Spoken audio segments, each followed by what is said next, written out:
और अब आपको यूपी में कोरोना के हालात बताते हैं। आपने हाल ही में सोशल मीडिया पर यूपी के कुछ शहरों में गंगा किनारे कई शवों को बहते देखा होगा।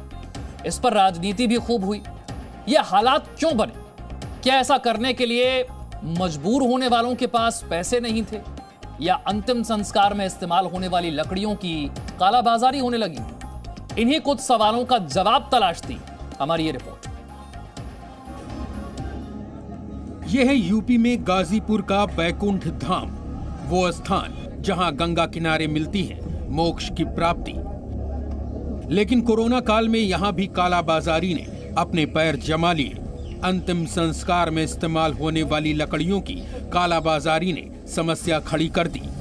लिहाजा लकड़ियां तेजी से कम हो गई और जो मिल भी रही थी वो बहुत महंगी। इसलिए गरीब लोग शवों को गंगा में विसर्जित करने लगे। ऐसा करने से मां गंगा भी प्रदूषित होने लगी। लेकिन अब कम से कम गाजीपुर में ये समस्या दूर होती दिख रही है।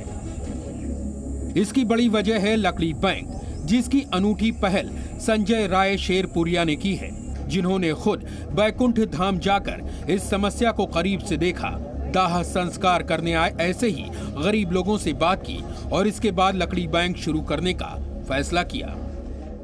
यहाँ के प्रशासन के साथ हमने चर्चा की और एक प्रस्ताव रखा कि हमें एक लकड़ी बैंक बनाना चाहिए, जिससे कि लोग लकड़ी दान में दे सकते हैं और जो लोग सक्षम नहीं हैं, गरीब हैं, पिछले लाइन में बैठे हैं, जिनकी इतनी भी कैपेसिटी नहीं है कि वो 200-500 रुपये भी खर्च कर सके, वो लकड़ी बैंक से लकड़ी मुफ्त में ले जा सकते हैं और वो अपनी अंतिम क्रिया को पूर्ण रूप से कर सकते हैं। Sanjay Rai Sherpuria youth rural foundation चलाते हैं। कोरोना काल में इस संस्था ने गरीब और असहाय लोगों की बहुत मदद की है। जी न्यूज ने इनसे खास बातचीत की। इन्होंने बताया कि गंगा में कई शवों को देखकर ये बहुत विचलित हुए थे और तभी लोगों की मदद के साथ साथ मां गंगा को भी बचाने का संकल्प लिया था। यहाँ पे गाजीपुर में मां गंगा में पिछले 1-2 हफ्तों से लगातार लाशें मिल रही थी, जो मेरे मन को झकझोर दिया और मुझे लगा कि पावन मां गंगा को बचाना हमारा दायित्व है। कोरोना की महामारी को देखते हुए अनेक सारे लोगों ने शवों को गंगा में बहा दिया। संजय राय शेरपुरिया की संस्था ने कोरोना जांच किट के साथ साथ कई अन्य जरूरी चीजों की भी व्यवस्था शोषित वंचित लोगों के लिए की है।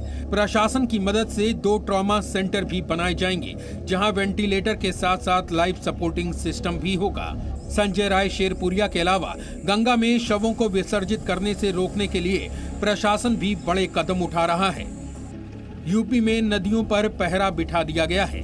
एसडीआरएफ और पीएसी नदियों में पेट्रोलिंग कर रही हैं।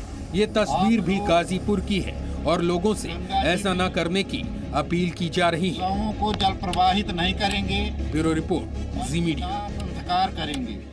Presenting B News app, available on Google Play and App Store. Download it now.